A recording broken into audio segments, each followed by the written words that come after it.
हद थी वही आहे मुसलमानो, यकीन ॼाणियो हद थी वही आहे। औरतूं ॿाहिरि निकिरनि थियूं, स्टेजूं ठाहिनि थियूं, औरतूं बीही करे नात पढ़नि थियूं, हद न आहे त ॿियो छा आहे। इहा सभु जो सभु इन्हनि यारनि जे इजाज़त हुई, उहे उन्हनि जी तारीफ़ कंदा।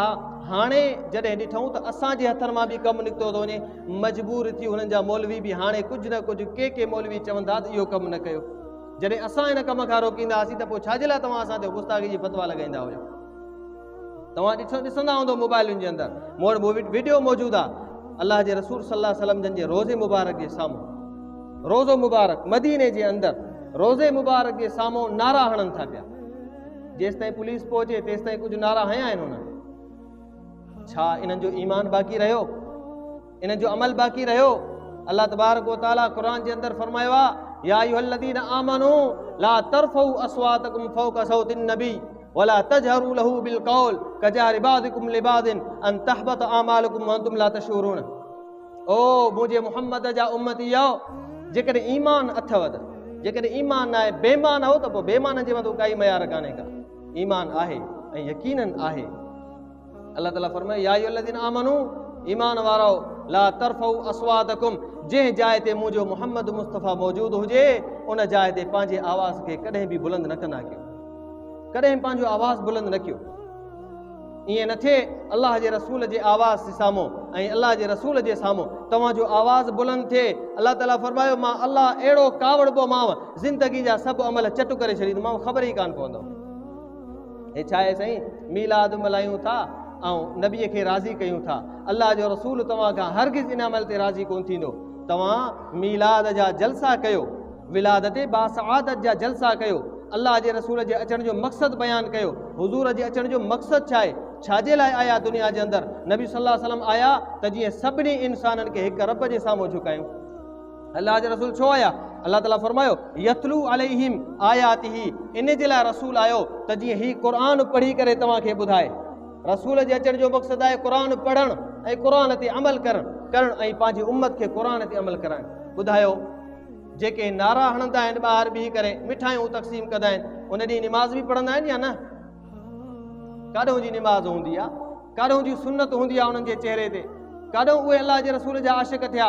हरगिज़ इहे आशिक़ न आहिनि, हरगिज़ आशिक़ न आहिनि। सिर्फ़ु इहे हलवे खोर थी सघनि था, लेकिन आशिक़ कॾहिं बि कोन था थी सघनि। जेकॾहिं इश्क़ मुहम्मद मुस्तफ़ा सां आहे त पोइ अलाह ताला फरमाए, इज़ बअस फ़ीहिम रसूलन मिन अनफुसिहिम, रसूल मोकिलियो मान। रसूल जे अचण जो मक़सदु कहिड़ो आहे? यतलू अलैहिम आयातिही, क़ुरान पढ़े ऐं क़ुरान सहाबा खे पढ़ाए, पंहिंजी उम्मत खे क़ुरान पढ़ाए, पंहिंजी उम्मत खे सभिनी गैरनि जे रस्ते खां कढी करे हिकु अलाह जे रस्ते ते आणे।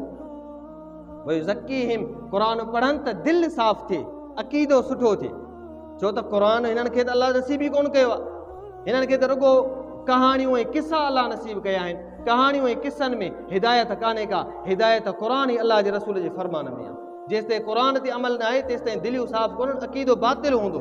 अलाह ताला फरमायो, वयुअल्लिमुहुमुल किताब वल हिकमह, हिन क़ुरान जो इल्म बि ॾियणो आहे ऐं हिकमत हदीस जो इल्म बि ॾियणो आहे। जेसि ताईं हदीस ऐं क़ुरान ते अमल न आहे तेसि ताईं तव्हांजा अक़ाइद बातिल आहिनि। पंहिंजे अक़ाइद, पंहिंजे अक़ीदे, पंहिंजे नज़रिये खे क़ुरान सां भेटायो, पंहिंजे नज़रिये खे हदीस सां भेटायो। जेकॾहिं तव्हांजो नज़रियो, तव्हांजो इहो अक़ीदो क़ुरान ऐं हदीस जे मुआफ़िक़ आहे त पोइ यकीनन सही आहे। जे न त पोइ अलाह ताला फरमायो, क़ुरान जे अचण खां अॻु में, जेकॾहिं क़ुरान जे अचण खां बाद में बि अमल न कंदा, हालांकि क़ुरान जे अचण खां अॻु बि वइन कानू मिन क़ब्ल लफ़ी ज़लालिम मुबीन, पधरी गुमराही जे अंदरि हुया, यकीनन हुया। क़ुरान आयो त पोइ गुमराही खां निकिरी हिदायत ॾे आया।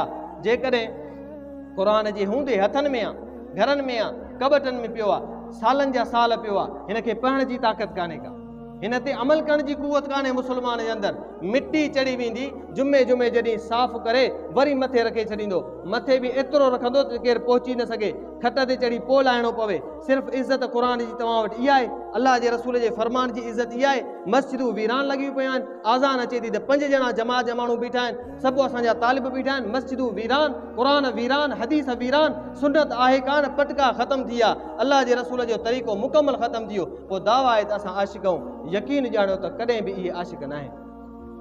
जेसि ताईं क़ुरान ते अमल न आहे, मस्जिदूं आबाद न आहिनि, तेसि ताईं तव्हांजी इहा दावा बि कम जी कान्हे का। सिर्फ़ु दावा सां कुझु न थींदो आहे, आमाल सां सभु कुझु थींदो आहे। छो त दावा इश्क़ मुहम्मद तो सब करते हैं, लेकिन निकले तो उनके लिए कोई जान जलाने वाला। सियारो हुजे, गर्मी हुजे, हर मौसम में पंहिंजे नफ़्स खे पोइते कर, अल्लाह जे रसूल जी ताबेदारी खे अॻिते कर, त पोइ चवंदासीं तूं आशिक़ आहीं। इन आहे त पोइ तुंहिंजो इश्क रुगो ज़ुबान ताईं आहे, हक़ीक़त में अमल ताईं को बि हिन जो ताल्लुक़ कोन्हे।